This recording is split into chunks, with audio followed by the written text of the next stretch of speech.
첫째 날이죠. 이 첫째 날을 제가 매년 확인시켜 드리고 있습니다만 참회의 수요일 혹은 제의 수요일이라고 부릅니다. 여기서 제라고 하는 건 영어로 애쉬라고 해서 뭔가를 태우고 남은 찌꺼기, 그 탄 재를 말하는 건데요. 이 절기에 사용하는 이 재는 전통 뭐 캐톨릭이나 이런 데서는 이 작년 종려주일에 썼던, 전통적으로는 나뭇가지, 종려주일을 하면 이제 종려주일이 어느 날입니까? 예수님께서 예루살렘에 입성하시던 그때를 말하는 거잖아요. 그때 많은 군중들이 흔들었던 그 종려나무 가지, 그 가지를 태워 만든 재를 가지고 씁니다. 그래서 그 재를 가지고 이 사순절이 시작하는 참회의 수요일에 성도들이 모여서 예배할 때 한 사람씩 나와서 그 재를 물에 적셔서 그 재를 가지고 이마에 이렇게 십자가 표시를 목사님들이 집례자가 하면 그렇게 하고 나는 주님 앞에서 흙으로 왔으니 흙으로 돌아갑니다. 제가 작년 아마 이 참회의 수요일에 창세기 3장 19절의 말씀을 가지고 그렇게 설교했던 것을 혹시 기억하시는 분들은 그것을 말씀하는구나라고 생각하실 수 있는데, 그래서 이 날을 제의 수요일이라고 부르는 겁니다. 이렇게 예수님의 고난과 죽으심을 묵상하는 이 사순절의 시간을 우리가 내가 인간인 연약한 존재로 하나님 앞에 내가 죄인입니다를 고백하는 그런 참회의 수요일로 시작하는 것은 우리가 상당히 의미가 있다라고 생각이 드는데요. 그 시작이 어떻게 됩니까? 예수님의 십자가와 고난과 죽으심이 무엇 때문이에요? 우리 죄 때문이기 때문에 그런 거죠. 그래서 그 사순절의 시작은 바로 우리 자신의 죄된 모습을 돌아보고 하나님 앞에 회개하고 참회한다는 것, 그것은 사순절이 시작하는 오늘 첫째 날 이날만을 우리가 그렇게 보내는 것이 아니라 우리가 사순절을 보내는 40일 내내 우리가 가져야 되는 마음의 자세입니다. 왜요? 예수님의 고난과 죽으심이 바로 나의 죄인된 모습 때문에 그렇기 때문에 그렇죠. 그래서 우리가 40일 뒤에 부활하신 주님을 온전히 맞이하기 위해서 우리 스스로는 40일 동안 주님 앞에서 우리의 모습을 계속 돌아보고 깨끗하게 단정해야 한다라고 하는 의미가 이 사순절의 시간에 있는 거예요. 그래서 40일간 우리가 매일같이 하나님 앞에서 내 죄인된 모습을 참회하고 회개하면서 내가 하나님 앞에 구원받았음에도 불구하고 내가 바르게 신앙하지 못했음을 하나님 앞에 돌이키고 하나님과의 새로운 만남을 준비한다라는 의미가 이 40일의 사순절의 의미에 담겨 있는 겁니다. 특별히 이 참회의 수요일에 사용하는 이 제에 담긴 상징적인 의미 네 가지의 의미를 제가 작년에도 한번 설명을 드렸는데 한 번 더 좀 여러분과 나누고 우리가 좀 기억해 보기를 원합니다. 첫째, 이 제라고 하는 거는 무언가를 태웠을 때 나오는 물질이죠. 그죠? 뭔가를 태웠을 때. 그래서 여기에 뭐가 태워지는 겁니까? 내 자신을 하나님 앞에 태워드리는 열정과 헌신의 의미가 있습니다.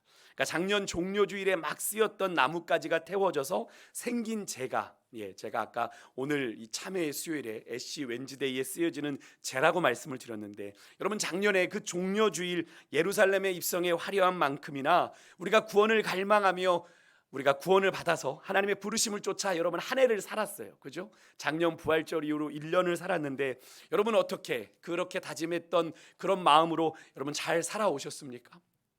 어느덧 우리가 세상 일에 쫓겨 지내느라 영적으로 메말라질 대로 메말라져 버린 우리의 못난 죄된 자아를 우리가 다시 한번 주님 앞에서 마주하게 되지 않습니까? 그런 우리의 못된 자아, 영적으로 메말라 버린 우리의 그 자아를 하나님 앞에 태워드립니다 라고 하는 의미가 바로 이 제에 담긴 첫 번째 의미입니다. 그래서 내 자신을 하나님 앞에 아낌없이 불태워 헌신하여 드립니다. 두 번째는요, 이 제에는 정화와 순수의 의미가 있다고 말씀을 드렸습니다. 작년 종려나무 가지가 태워져서 새롭게 되는 걸 의미하는 거죠. 작년 가지니까 거의 바짝 메마른 가지겠죠.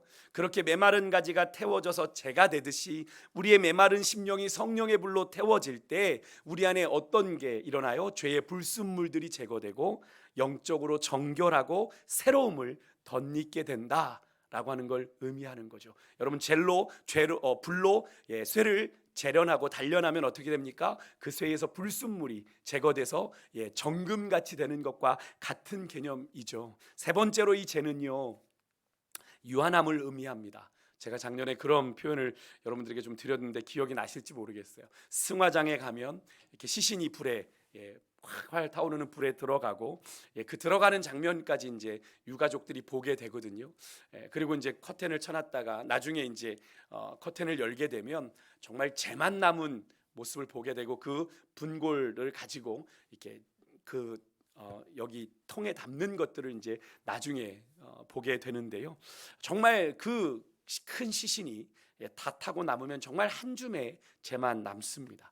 그런 제가 말씀을 드리면서 인생이 얼마나 유한하고 덧없는지, 온갖 것으로 치장하고 온갖 좋은 것을 먹는다고 해도 죽은 몸은 그냥 한 줌의 재로 끝나는 거예요. 이 죄는 우리 인간이 가지고 있는 육신된 한계를 가지고 우리는 이 땅을 살아가는 존재다라는 것을 의미하고, 그래서 우리가 아무리 달고 기어도 하나님의 은혜에 도무지 도달할 수 없는 존재다라고 하는 것을 우리가 깨닫고 하나님 앞에 겸손하게 날마다 은혜를 구하며 살아야 된다라고 하는 의미가 있습니다. 우리가 몸부림쳐 보지만, 이 죄된 굴레를 벗어나 보고 정말로 거룩하게 살려고 해보지만 우리는 날마다 죄에 넘어지죠. 그렇지 않습니까? 그런 내 죄된 육신, 내가 이 몸을 입고 있는 한, 사도 바울은 그랬어요. 이 몸을 입고 오라 나는 곤고한 사람이로다. 이 사망의 몸에서 누가 나를 건져내랴. 내 안에 죄의 법을 따르려고 하는 육신의 정욕이, 내 안에 성령의 법을 따르려고 하는 성령의 소욕이 끊임없이 싸움으로 인해 내가 이 사망의 몸 안에서 너무나 괴롭다고 고백했던 사도 바울의 그 고백이 바로 이 사망의 몸이란 표현이 바로 이 죄를 의미하는 거죠. 이 사망의 몸이라는 건 죽어야 되는 유한한 몸이라는 겁니다. 이 몸에 우리가 입고 있는 이상 우리는 죄의 법 아래서 자유해질 수는 없는 거예요. 매여 있게 되는 거죠. 그래서 늘 우리에게는 뭐가 필요해요? 은혜가 필요한 거예요. 그것을 깨닫게 하는 것이 바로 이 죄고요. 마지막 네 번째, 이 죄는 다 쓰고 나면 어떻게 됩니까? 자연에 버려지고 흙으로 돌아갑니다. 거름처럼요. 그래서 새로운 생명이 잉태되고 자라는 것에 밑거름이 되죠. 하늘의 밀이 땅에 떨어져 죽듯이 온 인류의 구원을 위해 십자가의 길을 걸어가신, 기꺼이 하늘의 밀이 되신 예수님을 본받아 우리 믿음의 사람들 또한 그렇게 살아가야 되는 존재. 그래서 우리 믿음의 사람들은 죽어야 사는 존재라는 표현을 가끔 하죠. 우리는 죽어야 사는 존재입니다. 내 죄된 자아가 죽을 때 우리가 예수님으로 덧입어 예수님처럼 그렇게 살아갈 수 있게 되는 거죠. 예수님의 삶은 철저하게 밝혀진 삶이었잖아요. 십자가를 통해서 모든 로마 군인들의 발에 짓밟히듯 그렇게 십자가의 길을 걸어가심으로 구원을 이루셨던 것처럼 우리가 따라가는 길 또한 개선장군의 발걸음이 아니라 어떻게 해요? 그렇게 예수님의 그렇게 고난의 길을 걸어가신, 인류를 구원하시기 위해서 그 길을 걸어가신 예수님처럼 우리 또한 그렇게 썩어지는 한 알에 밀알되어 살아가야 되는 존재가 바로 우리 성도들인 것을 이 죄를 통해서 말씀해 주고 계신 거죠. 여러분, 이 참회의 수요일, 애쉬 웬즈데이라고 하는 이 여기에 담겨있는 영적인 의미, 여러분들 제가 작년에 이어서 올해도 말씀을 드리는데 그냥 지나치지 마시고, 기독교의 그런 여러 가지 예식과 거기에는 상징에는 의미가 있습니다. 여러분, 2022년 내가 이 사순절을 어떻게 보내야 할지를 이 이야기를 통해 다시 한번 마음으로 좀 다짐하는 그런 시간이 되었으면 좋겠습니다. 오늘 사순절을 맞아서 한 목사님의 개인 페이스북에, 좀 유명하신 목사님인데 금식 기도에 대한 요청을 해주셨더라고요. 통상적으로 우리가 사순절이 되면 제가 주일날도 우리가 글로벌 비전과 함께하는 사순절 한 끼 금식 캠페인에 대해서 말씀을 드렸는데 여러분들 저금통 많이 안 가지고 가셨더라고요. 한꺼번에 모았다가 헌금하시려는지 모르겠습니다만 여러분 좀 적극적으로 참여해 주셔서 한 끼, 내가 식사하는 5,000원에서 10,000원 정도의 식사를 여러분 저금통에 잘 모아놓지 않으면 나중에 한꺼번에 하면 부담됩니다. 조금씩 이렇게 모아놓으면 훨씬 쉬우니까, 아니면 봉투를 가져가시든지 한 끼 금식비를 모아놓으셔서 나중에 우리가 거저받은 그리스도의 십자가 사랑을 흘려보내는 은혜가 있기를 원하는데요. 그래서 사순절은 되면 우리가 금식을 하죠. 절제를 합니다. 하지만 그 목사님께서 지금이야말로 정말 금식하고 기도해야 될 때다라고 하는 글을 올려주셨는데 참 공감이 돼서 여러분과 좀 나누고 말씀을 나누려고 합니다. 코로나19 팬데믹이 여전히 세계를 고통 가운데 몰아가고 있고요. 우크라이나에서는 여러분 아시는 것처럼 러시아의 침공으로 지금 전쟁이 일어나 이제 민간인 피해가 속출하고 있죠. 이미 수도 키예프로 전진해 들어가서 그곳에 방송국을 점령하고, 그래서 그 주변에 있는 그냥 민간인들이 피해를 겪는 소식을 들었는데요. 그것뿐만입니까? 국내로는 다음 주에는 이제 이 나라의 최고 지도자인 대통령 선거를 해야 되는 아주 중요한 기로에 서 있죠. 그 어느 때보다도 우리 믿음의 사람들이 금식하며 기도해야 될 때라고 우리 목사님 말씀하시면서 이렇게 얘기를 하시더라고요. 금식을 하되 주님을 기쁘시게 하는 금식을 하자라는 거죠.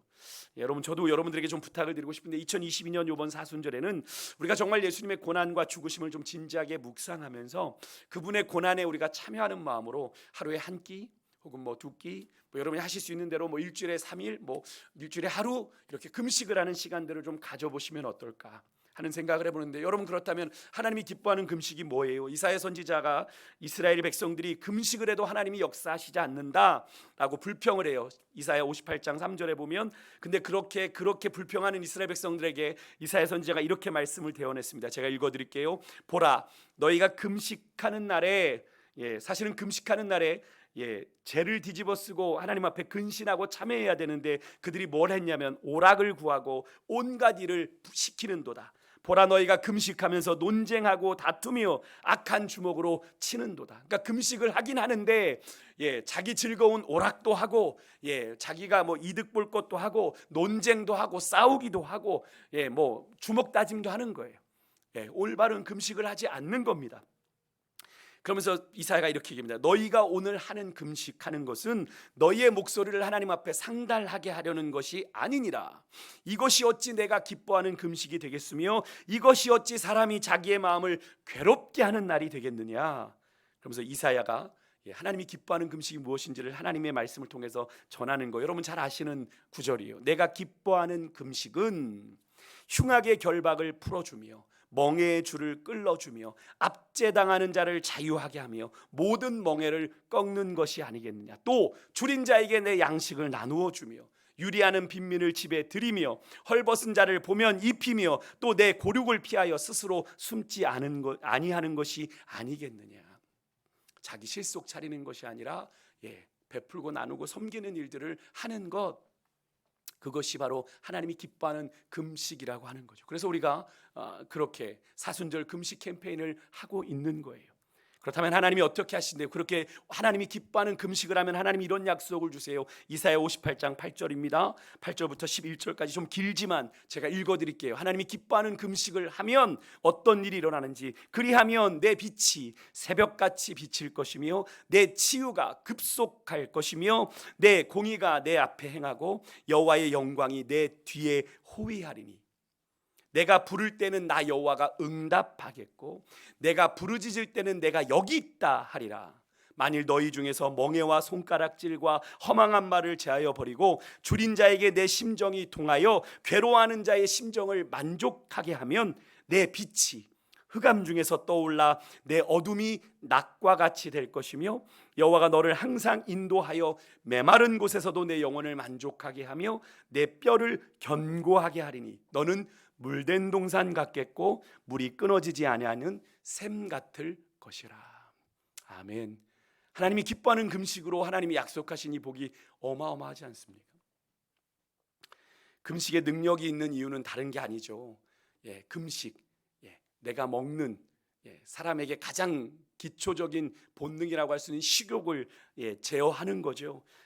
내 자아를 십자가에 못 박는 것이기 때문에 그렇습니다. 그래서 금식은 나의 죽음을 고백하는 거죠. 내 자신을 위해서 살던 것 이제 멈추고, 나의 유익, 나의 기쁨, 나의 만족을 위해 살아가던 것 멈추고, 내가 주님을 위하여, 또 주님이 돌아보라 하신 이웃들을 위하여 자신을 겸손히 주님 앞에 드리는 믿음의 결단과 기도가 바로 온전한 하나님이 받으시는 금식이라는 거예요. 그러면서 오늘 우리가 함께 살펴봤던 레위기의 본문이 의미상 연관이 좀 있는데요. 오늘 본문은 여러분 말씀 묵상 집을 가지고 계신 분들은 이거 어제 큐티했던 본문인데 라고 말씀하실지 모르겠습니다. 맞습니다. 레위기 묵상의 첫 본문이죠. 원래는 17절까지 1장 전체를 어제 묵상하셨을 텐데 사실 월삭을 위해 준비했다가 전도사님의 코로나 양성 판정으로 긴급 상황이 발생돼서 월삭 예배가 개인 기도로 갑자기 전환이 되면서 오늘 이 말씀을 오늘 나누게 되었는데요. 사순절을 시작하는 제2의 수요일에 오히려 적당한 본문이지 않을까 하는 생각을 해봅니다. 사실 레위기서는요, 오늘날을 살아가는 성도들에게 특별히 큰 의미가 없는 책처럼 보입니다. 물론 성경이 어떻게 의미가 없을 수 있습니까? 라고 저희에게 반문하실 성도님들이 계실 수 있어요. 하나님의 말씀인데 다 찾고 보면 의미가 있죠. 예, 맞습니다. 맞는데 그냥 읽어볼 때 여러분 정말 그렇게 느껴지십니까? 많은 분들이 연초에 성경 통독을 시작해서 창세기로 잘 출발해서 출애굽기까지 나름 출애굽의 역사를 재미있게 읽다가 딱 모세오경의 중심, 5권의 창세기, 출애굽기, 레위기, 민수기, 신명기의 중심인 이 레위기에 딱 보면 레위기에 나오는 제사 또 정결에 관한 여러 가지 규례를 읽다가 성경 통독을 많이 포기한다는 이야기를 들었습니다. 이거 너무 어려워요. 이게 뭔 말인지도 모르겠고 이걸 왜 읽어야 되는지도 모르겠고 그러다가 성경 통독 다 망쳤노라고 얘기하시는 분들이 있는데요. 어쨌든 이 레위기는 시간적으로도 모세오경의 중간에 있지만 이스라엘 백성들이 출애굽해서 3개월 만에 시내산에 도착을 하게 되죠. 거기서 이스라엘 백성들은 1년가량을 머물게 되는데 정확하게는 11개월을 머물게 됩니다. 그러면서 하나님께로부터 모세가 40일 동안 올라가서 하나님 율법을 받아가지고 내려오게 되죠. 그 이야기를 그 율법에 담긴 내용들을 담고 있는 게 이 레위기예요. 그래서 모세오경인 이 창세기, 출애굽기, 레위기, 민수기, 신명기 중간에 위치하고 있는데 그래서 이 레위기의 말씀은 뭘 전제로 읽어야 되냐면 그 전에 있었던 시내산에서 하나님과 이스라엘 백성들이 맺은 언약을 전제로 읽어야 됩니다. 그 언약이 뭐예요? 내가 너의 하나님이 되어줄게. 너희는 내 백성이 되는 거야. 그 약속을 하셨죠. 나는 너의 하나님이 되고 너희는 내 백성이 되는 거야. 출애굽 사건과 함께 이 시내산 언약을 통해서 하나님께서는 이스라엘 백성들에게 구원을 베풀어 주셨을 뿐 아니라 언약을 맺으시죠. 내가 너희들을 책임져 줄게. 너희들은 내 백성, my people이라고 말씀을 하십니다. 그리고 그 이후에 주어진 이 레위기의 말씀은 하나님께서 베풀어 주신 그 구원에 이스라엘 백성들이 어떻게 머물러 있는지, 어떻게 하나님의 택한 백성답게 거룩함을 지킬 수 있는지, 우리가 자칫 죄와 허물로 멀어진 하나님과의 언약 관계를 회복하는 방법이 뭔지, 내가 죄를 지었는데 어떻게 하나님의 거룩한 백성으로 계속 머무를 수 있는지, 하나님의 소유요 그의 거룩한 백성이요 제사장 나라가 된 이스라엘 백성들이 어떻게 거룩한 백성으로 정체성을 지키며 살아갈 수 있는지에 대해서 이야기하고 있는 것이 바로 이 레위기 말씀입니다. 그래서 그 출발점으로 오늘날의 예배를 상징하는 제사, 그죠? 제사법이 제일 먼저 등장하게 되는 거예요. 왜? 하나님 앞에 우리 이스라엘 백성들이 자신들의 마음을 표현할 수 있는 게 바로 이 제사니까. 하나님과 그의 택한 백성이 관계하기 위한 방법으로 이 성막을 통한 제사에 대해서 어떻게 제사를 드려야 되는지 말씀해 주시는 것이 바로 이 레위기 본문인 거죠. 저는 오늘 본문에서 다루는 이 제사에 대한 말씀을 통해서 여러분과 좀 말씀을 나누고 기도의 자리로 나아가고자 하는데, 특별히 오늘 다루어지는 제사는 여러분이 아시는 제사 가운데 번제입니다. 번제, 소제, 화목제, 속제제, 속건제 이렇게 여러 가지 제사의 종류들이 있는데 그 중에 첫 번째가 번제, 오늘 묵상하신 건 소제, 그죠? 불에 태워드리는 제사다라고 해서 한자로 불사를 번자를 써서 번제라고 합니다. 이렇게 영어로도 그래서 번트 오퍼링이라고 하는데요. 오퍼링이 제사죠. 번트, 태워지는 제사라는 겁니다. 하지만 원래 히브리어로는 올라라고 하는데요. 이 올라라는 단어가 올라가다라는 뜻입니다. 참 재미있어요. 올라가다라는 뜻인데 제물을 태우면 뭐가 납니까? 연기가 나죠. 연기가 함께 냄새와 함께 올라간다라는 의미의 제사이기 때문에 이 번제를 올라라고 히브리어로 불렀는데요. 가죽을 제외하고는 제물의 모든 것을 다 불살라드리는 제사입니다. 이 제사는 나중에 이스라엘이 아침과 저녁에 매일같이 한 번씩 드려야 되는 제사였기 때문에 상번제다라고 부르기도 했습니다. 상번제, 항상 드려야 되는 번제, 매일 아침과 저녁에요. 다른 제사와 상관없이 매일같이 아침과 저녁에 드려야 되는 제사이기 때문에 항상 상자를 써서 상번제라고도 불렀습니다. 드리는 제물은 오늘 이 본문에 나오는데 흠없는 수컷의 소나 양, 또 염소나 산비둘기, 집비둘기, 새끼가 쓰였습니다. 오늘 본문 2절에는 제가 읽어드렸지만 소나 양으로 드려라 라고 되어 있지만 여러 가지 경제적인 형편에 소나 양을 드릴 수 없는 사람들이 있잖아요. 공동체 안에, 그죠? 그들을 위해서 염소나 또 혹은 산비둘기, 집비둘기의 새끼, 드릴 수가 있었습니다. 그래서 오늘 본문에서 그것을 그 제물에 따라 어떻게 하나님 앞에 번제를 드려야 하는지를 다루고 있는 게 오늘 1장 전체의 본문이죠. 어제 아마 읽으신 분들은 기억을 하실 겁니다. 아, 그런 의미였구나. 다른 제사와는 다르게 이 번제의 제물은 모두 수컷이어야 하고 흠이 없는 것이어야 합니다. 특별히 여호와께서 제물이 흠이 없는 것이어야 한다라고 지시하신 이유는 이 제물에 누구의 마음이 반영되겠어요? 제사를 드리는 그 사람의 마음이 반영되기 때문에 그런 거죠. 이런 겁니다. 여러분, 누군가를 사랑하면 여러분 그 사람에게 선물을 줄 때 되도록이면 어떤 걸 고민하게 됩니까? 어떻게 하면 더 좋은 것, 더 값진 것, 그 사람이 좋아할 것을 주기 위해서 노력을 하게 되는 거죠. 그죠? 혹시라도 값이 좀 싼 거라고 하더라도 좀 특별한 것, 그리고 깨끗한 것을 주고 싶어 하는 것, 여러분 그 마음이 어디에 담긴 겁니까? 그 선물에 담긴 거죠. 그래서 하나님께 흠없는 제물을 통해서 이스라엘 백성들이 하나님을 향한 그들의 마음을 표현하게 하신 거예요. 너희들이 하나님 앞 나에게 향한 마음이 흠없는 마음이기를 원한다. 그러니까 제물을 고를 때부터 이스라엘 백성들은 흠없는 것을 찾으면서 그들의 하나님을 향한 마음을 점검하고 돌아봤던 거죠.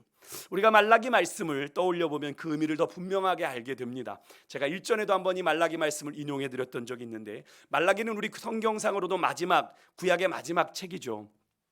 시기적으로도 구약의 마지막 선지자로 하나님이 예수 그리스도를 이 땅에 성육신하게 하시기까지, 그렇게 시작된 신약이 있기까지 400여 년간 이스라엘에게 침묵하셨다라고 제가 말씀을 드렸습니다. 그래서 그것을 신구약 중간기라고 해서 약 400여 년의 시간이 되는데, 그 400여 년의 시간 바로 직전에 활동했던 선지자가 바로 이 말라기입니다. 사실 말라기가 학개 스가랴 선지자 이후에 이스라엘이 바벨론 포로에서 다 귀환하고 돌아와서 성전과 성벽을 재건하던 느헤미야 시대에 활동하던 선지자인데요, 그렇게 포로에서 돌아와서 이들이 정말 어렵게 성전과 성벽을 재건했음에도 그들의 그런 고국의 상황이 기대한 대로 현실적으로 좋아지지 않습니다. 그러니까 그들이 자신들을 향한 하나님의 사랑, 하나님의 약속을 회의하고 의심하기 시작했던 시기예요. 우리가 이렇게 성전을 짓고 이 어렵게 고국 땅에 돌아와서 잘 노예로 살고 있던 그 바벨론에서 돌아와서 이 황폐해진 고국 땅을 다 이렇게 성전도 세우고 성벽도 했는데 하나님의 사랑이 왜 우리의 형편이 나아지지 않는가? 그러면서 하나님의 사랑을 의심하고 자신들을 향한 하나님의 그런 마음들을 회의하던 시기였어요. 그러니까 하나님을 향한 태도가 어떻겠어요? 마음이 좋겠어요? 아니죠. 불만이 있는 거예요. 근데 정말 오만방자기가 짝이 없어요. 그 당시 이스라엘의 하나님을 향한 마음의 상태가 말라기에 보면 잘 반영이 되어 있는데, 말라기 1장 8절에 보면요, 하나님이 이스라엘이 하나님께 드린 희생제물을 보시고 이렇게 하나님이 말씀하세요.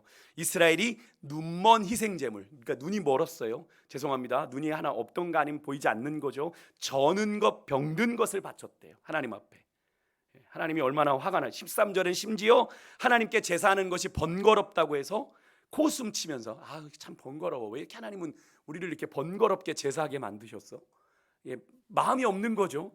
그렇게 코웃음을 쳤다라는 표현이 성경에 나옵니다. 그러면서 흠친 물건을 가지고 와서 하나님 앞에 제사를 드리는 것을 볼 수 있어요. 이스라엘 백성들이 하나님에 대한 마음이 어떠한지가 단적으로 보여지는 장면이죠. 마음이 좋지 않아요. 그래서 오늘 하나님께서는 이스라엘에게 단호하게 말씀하시는 겁니다. 너희들이 흠이 없는 것으로 내게 예물을 드려라.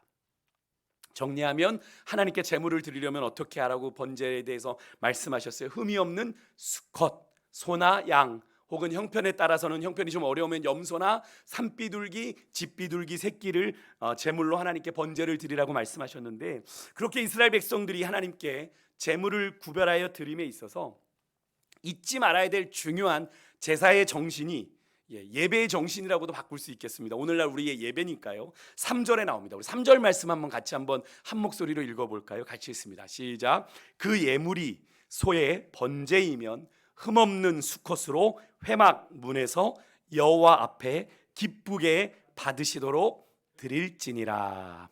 아멘. 준비된 제물을 어떻게 하나님께 드리라고 말씀하세요? 여호와 앞에 기쁘게 받으시도록 드려라. 하나님께서 말씀하십니다. 이 말은 하나님이 기쁘시게 받을 만하게 제물을 드려야 한다는 거죠. 내가 제물을 드렸어, 나 흠없는 거 드렸어, 나는 만족해, 이게 아닌 거죠. 여러분, 여기에서 하나님께서 기쁘게 받으실 만한 대상은 뭡니까? 제사를 드리는 사람이에요? 아니면 제물이에요? 뭘 하나님이 기쁘게 받으실 만하게 드려야 된다는 겁니까? 제물만 그렇게 되면 되는 거예요? 아니죠. 둘 다를 의미합니다. 제사를 드리는 사람이 번제물의 머리에 안수를 함으로 제물과 제사를 드리는 사람이 하나가 되거든요. 무슨 의미인지 이해가 되십니까? 제사를 드리는 사람이 번제물에 손을 얹어 안수함으로 이 제물과 제사를 드리는 사람은 하나가 됩니다. 왜? 이 제사를 드리는 사람이 죽어야 될 걸 누가 대신 죽는 거예요? 이 제물이 대신 죽는 거니까요. 그러니까 제물도 이 드려진 같이 하나가 되는 거니까 같은 의미인 거죠. 그렇기 때문에 제물도 하나님이 기쁘시게 받으실 만한 흠없는 것이어야 할 뿐 아니라 제사를 드리는 사람 자신 또한 하나님이 받으실 만하게 어떻게 해요? 마음이 하나님 앞에 정결해야 한다라는 사실을 말씀하고 있는 거죠. 그래서 예수님께서 산상수훈을 가르치시면서 이런 말씀을 하셨죠. 마태복음 5장 23절 24절에 보면, 자, 예물을 너희가 드리려다가 형제에게 원망 들을 만한 일이 생각나거든. 뭐라고 그랬어요? 예물을 제단 앞에 두고 드리지 말고 그 형제와 화목하고 와서 그 예물을 드려라 라고 말씀하신 것이 바로 그런 의미인 거죠.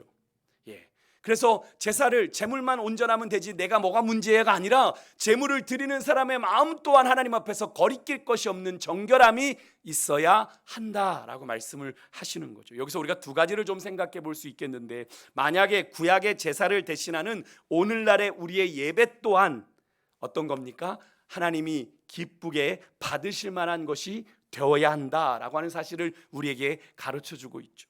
우리가 종종 예배를 드리고 이렇게 반응하는 경우가 있습니다. 오늘 예배 참 좋았어, 너무 좋았어 라고 말하는 경우가 있는데, 엄밀히 말해 여러분, 이 반응이 옳은 반응입니까? 틀린 거죠. 죄송하지만 틀린 겁니다. 엄밀히 말해 틀린 거예요. 예배가 좋았다는 기준이 뭐라고 했습니까? 우리가 좋으면 되는 거예요? 제사 드리는 사람이 기분 좋으면 제사를 하나님이 기쁘게 받으신 겁니까?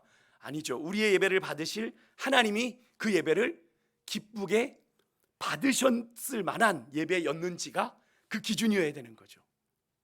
그래서 사실 예배자인 우리들이 하나님이 기쁘게 연락하셨는지 여부와 상관없이 그 예배가 그냥 내 기분에 좋았다라고 말하는 것, 예배에 대한 올바른 반응이라 할 수 없는 것이고요. 자칫 잘못하면 하나님께 드려지는 예배가 예배자의 자기 만족으로 끝나버릴 수도 있고요. 예배가 하나님을 위한 것이 아니라 예배자 자신을 위한 것이라고 생각을 하는 예배에 대한 잘못된 오해를 불러일으킬 수 있는 그런 반응인 거죠. 그래서 여러분, 가인이 하나님이 자기의 제사를 받지 않는다고 화를 냈던 이유가 그겁니다. 나는 내 나름대로 만족했는데, 가인은 스스로 만족했는데 하나님이 받지 않으셨단 말입니다. 그래서 화가 난 거죠. 예배의 기준이 내가 되면 그런 일이 일어나게 되는 겁니다. 두 번째로 로마서 12장 1절의 말씀을 근거로 여러분, 십자가의 은혜로 구원받아 하나님의 거룩한 백성으로 살아가는 여러분과 저 우리의 삶 자체가 여러분 하나님께 드려져야 될 예배다라는 사실을 여러분이 아시죠? 로마서 12장 1절, 하나님이 기뻐하시는 너희 몸을 하나님이 기뻐하시는 거룩한 산 제물로 제사로 드리라 라고 하는 로마서 12장 1절의 말씀, 우리의 삶 자체가 하나님께 드려져야 될 예배다. 이것이 너희가 드릴 영적 예배니라 말씀하고 있죠. 너희 몸을 하나님이 기뻐하시는 거룩한 산 제물로 드리라. 이것이 너희가 드릴 영적 예배다. 그래서 내가 영적 예배라는 말씀을 제가 일전에 한번 설명을 드렸습니다. 너희가 마땅히 드려야 될 예배다. 그러니까 예배가 이 교회 안에서만 예배가 드려지는 것이 아니라 우리의 삶이, 우리의 몸, 여기서 몸이라는 건 우리의 삶을 말하는 거죠. 우리의 삶이 하나님 앞에 드려지는 제물이 될 때 우리의 삶이 예배가 된다라는 의미죠. 그것을 우리가 고려해 본다면 여러분, 우리의 믿음의 삶이, 우리의 일상이 우리의 삶의 참 주인 되신 주님을 기쁘시게 할 만한 예배의 삶인지를 우리가 좀 신중하게 고민하면서 우리 매일매일의 일상을 살아내야 하는 거죠. 그래서 우리 찬양팀이 예전에 일상이라는 찬양을 특송을 하고, 우리가 예배 끝날 때마다 축도가 맞춰지고 여러분들이 나가실 때 찬양팀이 부르는 곳이 바로 그러는, 나의 일상을 통해 하나님께 영광을, 이 찬양을 부르는 이유가 바로 그런 의미입니다. 우리의 일상이 하나님을 향한 예배의 일상이어야 한다라는 걸 전제로 그런 찬양을 하나님 앞에 드리고 있는 거죠. 이렇게 여러분 예배자의 역할이 중요한 것은 오늘 본문에서도 좀 확인할 수 있는데, 오늘 본문에 보면요, 여러분 제사를 드림에 있어서 제사장들이 다 하는 게 아닙니다. 전적으로 위임을 받아서 뭐 그냥 제사 드리는 사람은 제물만 가지고 오면 다 끝나는 게 아니고요. 그래서 제사장들이 그 다음부터 뭐 레위 지파가 알아서 다 진행을 하는 게 아니고, 제사자가 제사를 드리는 사람이 해야 되는 것들이 있어요. 그 역할을 한번 정리해 보면, 먼저 제사를 드리는 사람이 가져온 제물에 안수를 합니다. 안수를 하고요. 그 다음에 그 제물을 죽이는 것도 이 제사를 드리러 온 사람이에요. 그리고 가죽을 벗기고 제물을 이렇게 잘라서 각을 떠서 씻는 것까지 다 제사를 드리는 사람이 해야 되는 거예요. 나머지 그 제물의 피를 처리하고 제단에 불을 피워서 준비한 제물을 제단 위에 올려서 하나님 앞에 드리는 것은 제사장들이 하지만, 그 제물을 준비하는 모든 것들이 그 제물을 가져온 사람들이 해야 된다라는 거예요. 그렇게 제사를 드리는 사람은 자신이 가져온 제물의 안수함으로 그 제물과 하나가 되고, 그 제물은 안수한 그 제사를 드리는 사람을 대신해서 죗값을 대신 치르게 되는 거죠. 특별히 여러분, 제사를 드리러 온 그 사람이 자신이 안수한 제물을 직접 죽이고 가죽을 벗기고 각을 떠서 그 안에 내장과 여러 가지 것들을 물로 씻어내면서 어떤 생각을 했을까요? 자신이 그 제물처럼 하나님 앞에 전부 그렇게 속속들이 다 드려져야 되는 존재라는 사실을 깊이 깨닫게 되는 거죠. 이것이 정말 중요한 사실입니다.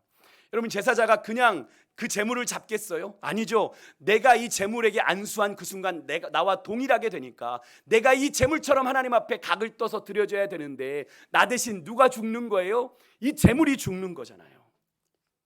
여러분, 그 사실을 생각하면서 제사를 드리는 사람은 그 제물을 잡겠죠.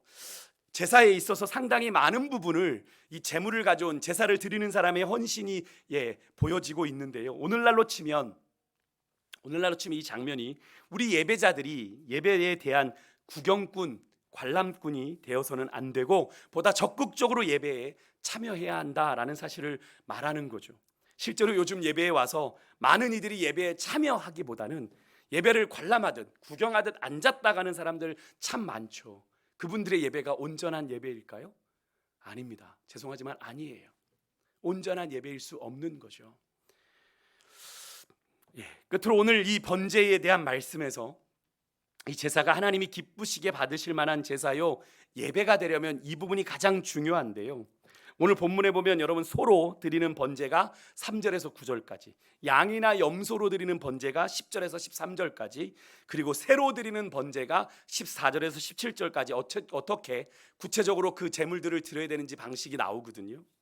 근데 이 사실 여러분 무엇을 말합니까? 두 가지를 말해주는데, 제사는 오직 여호와 하나님께만 드려져야 된다라고 하는 겁니다. 하나님께만, 그 예물은, 그 제물은 다 누구에게만 드려져요? 하나님께만 드려져야 된다. 그 방식은 철저하게 하나님이 지시하신 방식으로 드려져야 한다라고 하는 사실이죠. 하나님께서 성막을 만드실 때도 모세에게 환상을 통해서 치수나 이런 모든 것들을, 재료까지 다 일일이 지적하여 말씀해 주셨던 것처럼, 하나님 앞에 예배하는 이 제사의 방식도 우리가 임의대로 할 수 있는 것이 아니라 하나님이 말씀하신 대로 진행해야 한다라는 거예요. 하나님께서 이 제사에 대한 이 가르침에서 가장 중요하게 보시는 건 제물이 아닙니다. 사실은 제물이 아니라, 우리는 그냥 흠없는 제물 하나님 앞에 드리면 되지라고 생각하는데, 그 제물보다 중요하게 하나님이 보시는 건 그 제사를 드리려는 그 사람 자신이에요. 즉, 제물을 드리는 사람이 어떤 마음으로 제사를 하나님 앞에 드리고 어떤 태도로 드리는지를 하나님이 보시고자 하는 거예요. 그래서 이 말씀을 구체적으로 이야기하는 겁니다. 이 말씀에 순종하여 이 사람이 하나님 앞에 제사를 드리는지 아니 드리는지 하나님이 그 마음을 보시기 위해서 이렇게 구구절절 이렇게 순서대로 말씀해 주고 계시다는 거예요. 우리가 서두에 살펴본 것처럼 제물에는 뭐가 반영이 돼요? 제사를 드리는 사람의 마음이 반영되어 있는 것처럼요. 이 사실을 오늘 우리에게 적용하면 어떤 말씀이 되는 겁니까? 우리의 예배 또한 하나님께만 드려져야 되는 것이고, 우리의 예배의 방식은 철저하게 하나님이 원하는 방식으로 하나님이 기쁘시게 받으실 만한 것이 되어야 한다라고 하는 사실을 우리에게 말해주고 있는데요. 정리하면 번제를 통해서 여러분과 제가 반드시 깨달아야 되는 건 우리의 삶이 여러분 온전하게 하나님 앞에 드려지는 하나님이 기쁘게 받으실 만한 예배의 삶이어야 한다라는 거예요. 이 교회 안에 여러분 성전에 왔을 때만 여러분의 예배가 아니고요, 지금 여러분이 앉아 계신 그 가정에, 그 처소에서 그 삶이, 여러분의 일상이 예배가 되어야 한다라는 겁니다. 예배자로서 그의 삶을 통해 하나님이 기쁘시게 받을 만한 예배를 드리기 위해서 우리는 철저하게 어떻게 해야 됩니까? 내 마음대로 그냥 내 편의에 따라 내 기분대로 내 감정대로 그냥 예배 드리자 이렇게 드리면 되는 겁니까? 아니죠. 오늘 이 말씀을 통해서 이스라엘 백성들을 가르치셨던 것처럼 하나님은 우리에게 어떻게 예배하라고 가르치십니까? 이 말씀을 통해서, 이 말씀을 쫓아 말씀대로 생각하고 말씀대로 말하고 말씀대로 행동할 때 우리의 삶이, 우리의 일상이 하나님이 받으실 만한 온전한 예배가 되는 거죠. 저는 오늘로 시작되는 여러분과 저의 이 사순절이, 2022년 이 사순절이 우리의 삶의 모든 것들을 그렇게 하나님 앞에 번제로 올려드리는 이 예배로 하나님 앞에 시작되는 그런 사순절이 되었으면 좋겠습니다. 저는 이 말씀을 준비하면서 내가 아직 주님 앞에 온전히 죽지 못했구나 하는 생각을 해봅니다. 가죽을 제외하고 하나도 남김없이 하나님 앞에 그 제물을 각을 떠서 드리는 그 제사자의 마음을 한번 묵상해 보았는데요, 나는 과연 내가 그렇게 내 자신을 하나님 앞에 철저하게 죽이고 신앙생활을 하고 있는가? 내 기분 나쁘다고, 내 감정 나쁘다고 화내고 분내고 주변의 사람들을 아프게 하는 일들 참 제 안에 많이 있더라고요. 정말 더러운 인간적인 성질로 인해서 제 주변의 가족들을, 때로는 지인들을, 이웃들을 아프게 한 일들이 참 많더라고요. 그런 우리의 일상이 하나님 앞에 예배로 드려질 수 있겠습니까? 여러분, 우리의 삶이 하나님 앞에 온전하게 드려지는 번제의 제물처럼 전적으로 주님께만 헌신된 그런 여러분과 저의 2020년 사순절이 되기를 원하고요, 그 일은 내가 주님 앞에서 온전히 죽을 때, 번제의 제물처럼 내가 철저하게 내 자신이 하나님 앞에 죽어질 때, 내 감정이 먼저가 아니고 내 기분이 먼저가 아니고 내가 하고 싶은 대로가 아니라 철저하게 주의 말씀을 쫓아가려고 나를 쳐서 주님 앞에 복종시킬 때, 나는 없고 내 안에 예수만 사시는 그렇게 주님으로 살아가는 2022년 3월에 사순절의 시간이 될 수 있기를 간절히 소망합니다. 겨우내 움츠려들었던 우리의 마음이 이제 기지개를 펴고 모든 만물이 봄의 기운으로 소생하는 그런 날이 됐더라고요. 오늘 날씨가 참 태양이 뜨겁게 비치니까 덥다는 생각도 들었는데요, 그래서 이 3월의 의미는 사순절과 더불어 새로운 출발을 의미하는 시간이잖아요. 그런 영적인 새로운 설레는 출발의 시간들을 철저하게 여러분과 제가 우리 주님 안에서 새롭게 다시 한번 태어나고 새롭게 다시 한번 소성케 되는 영적인 그런 따뜻한 봄날을 만들 수 있으면 얼마나 좋을까 하는 그런 생각을 해보게 되는데요, 그 시작은 바로 내가 주님 안에 온전히 드려진 삶을 살아갈 때, 온전히 일상이 주님 앞에 예배로 드려진 삶을 살아갈 때 우리가 그런 삶을 살아가게 되는 거죠. 그렇게 살아갈 때 아름다운 봄의 봄내음처럼, 정말로 산골짜기마다 나는 그런 봄의 아지랑이처럼 그런 아름다운 영적인 봄내음과 영적인 봄의 기운들이 우리의 삶을 통해 정말로 주변의 세상에 그리스도의 향기 되어 흘러가지 않겠습니까? 그런 은혜가 여러분과 저의 삶에 있기를 소망하고요, 2022년 우리가 사순절을 현장에서가 아니라 영상으로 우리가 시작하게 되어지는데, 여러분이 머물러 계신 지금 예배하고 계신 그곳이 여러분의 성전 되기를 소망하고요, 그곳에서 여러분의 일상의 예배가 하나님 앞에 온전하게 드려지기를 소망하며 나아가는 그런 은혜가 있기를 소망합니다. 우리 전에 같이 찬송하고